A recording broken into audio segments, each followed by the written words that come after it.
Naghahanap ka ba ng house in lot na malapit sa playground, basketball court? Hindi lang yon, merong swimming pool at malapit sa Metro Manila.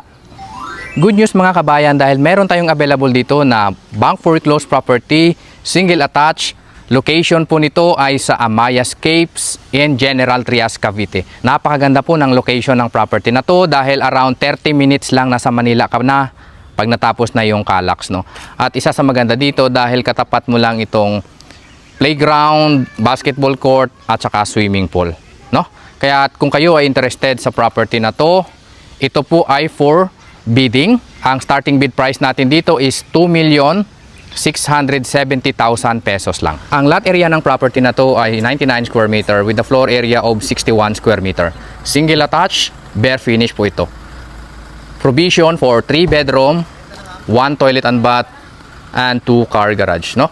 So, ang property line natin ay magsisimula po yan dito, hanggang dito po yan sa pader ng kapitbahay. Ito yung magiging lanay nyo, medyo malaki pa po ito. At ito yung car garage natin, kasya ang dalawang sasakyan dito. Disclaimer po, may caretaker dito pero lockout lang siya, hindi po nakatira ang caretaker natin dito, no? Pasukin na agad natin ang unit. So, pagpasok natin sa unit, ganito po yung itsura niya, bare finish siya, walang tiles. Ayan, kung makikita nyo po, kayo yung magpapaganda ng bahay kung sakali, no? Malaki po ito. At yung ating mga walling and ceiling, painted white lang siya. Napaka-basic lang po ito, pero mura lang po ito dahil ang presyo po ng property na to pag bumili kayo sa developer ngayon, 5.4 million pesos na. Below market value po ang property na to. So, meron tayong toilet and bath dito sa ground floor. Ganito yung itsura niya. Ayan, basic lang po. Kayo yung magpapaganda kung sakali, no? Meron tayong service area dito. Yan.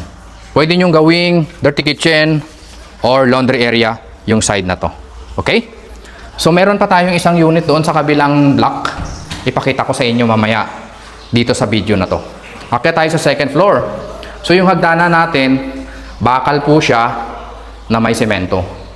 Yan, nakahang po siya. Kayo na yung bahalang magpaganda kung sakali. Pagdating natin dito sa second floor, ganito naman yung itsura niya.